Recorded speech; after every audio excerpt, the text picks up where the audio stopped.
Agora nós vamos falar de uma notícia boa e olha que curioso, agora a economia virou notícia boa em meio a esse caos que nós estamos vendo de políticas, desastres naturais do exterior, mercado financeiro aqui no Brasil tranquilo, pelo menos o câmbio, o dólar chegou a ser negociado hoje abaixo dos R$ 3,09 e nós vamos falar agora com o economista Jason Vieira, com imagem, para saber o que está trazendo esse ano para o mercado. A Bolsa virou um pouquinho, né, Jason?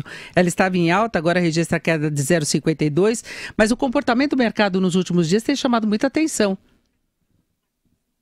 Denise, principalmente chamou atenção agora na quarta-feira, efetivamente, quando tivemos o resultado do IPCA, que é a inflação oficial do governo, e ali apontou uma expectativa de que o Copom pudesse avançar com o corte de juros.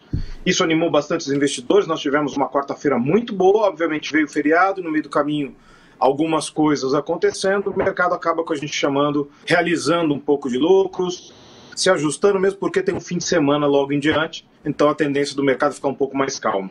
Agora, você acha que o mercado vai continuar trabalhando meio que à margem da crise política? Porque é isso que tem acontecido.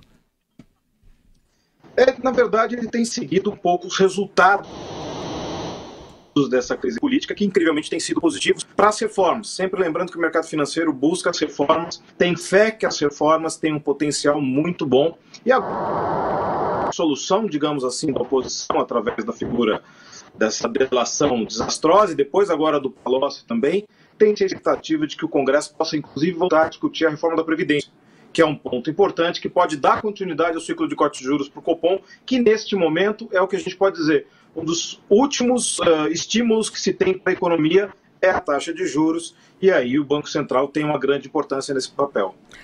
Agora, Jason, vários analistas estão considerando, inclusive, a possibilidade de o governo seguir com a agenda econômica. Ele já conseguiu a aprovação da TLP, ele conseguiu a aprovação pelo Congresso também, em meio a toda essa confusão política já das novas metas fiscais, e de repente pode ser alguma coisa em relação à reforma da Previdência. Tem uma leitura otimista do mercado também nesse sentido, não tem? Tem sim, Denise. O mercado está com uma expectativa grande em relação a isso. Espera-se agora de que haja espaço político, porque há um enfraquecimento da oposição e um fortalecimento do governo, sim, depois de todas as situações que se passaram agora. Uma outra coisa que o mercado também mira é 2018. Olha-se para 2018 com um pouco mais de calma, porque se tinha um temor em relação a um processo político que poderia ser muito dividido, muito danoso, e agora não se sabe o candidato, não há aposta do mercado em relação ao candidato. A única expectativa é de que esse candidato tenha uma agenda reformista igual ao que está em andamento agora. Então agora, pelo menos, são dois fatores. O de curtíssimo prazo, o governo mais fortalecido para avançar com as reformas, e para 2018 a oposição muito enfraquecida. Na verdade, a visão do mercado financeiro, as denúncias, novas denúncias contra o ex-presidente Lula, seriam uma forma de aumentar a possibilidade dele não participar das eleições de 2018, e daí também vem a reação. Exatamente.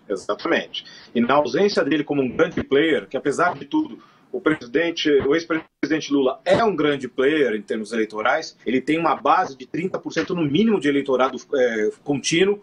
Isso significa que qualquer candidato já vai para uma disputa com ele tentando disputar 30% de eleitorado. Então é uma situação que agora, sem ele no páreo, fica mais fácil para que um candidato de situação ou candidato de reforma consiga avançar, inclusive em cima de pautas, tentando afastar o máximo possível as pautas populistas. E você acha que o dólar pode cair muito mais ainda, Jason? Ele tem um limite técnico ali nessa faixa, Denise, um pouco de dificuldade até em relação a questões de fluxo. Mas óbvio que a tendência dele não tem agora de reversão para alta. Essa é a grande questão. A estabilidade numa faixa de R$ 3,05 ela é muito possível. Porém, lembrando, se a gente conseguir passar, por exemplo, a reforma da Previdência ainda esse ano, não há muita situação que segure o dólar aqui no Brasil, porque o dólar internacional também está passando por um ciclo de valorização muito forte e também não tem uma tendência. Agora, os últimos indicadores econômicos dos Estados Unidos mostrando leve arrefecimento da economia americana, não se tem perspectiva de elevação de juros lá fora, não se eleva juros nos Estados Unidos, aí não temos um dólar mais alto, e aí o impacto acaba também sendo nos mercados emergentes. Certo, são 2h43. Nós conversamos com o Jason Vieira, que é economista-chefe da Infinity. Jason, muito obrigado, uma boa tarde para você. Obrigado, boa tarde a todos, Denise.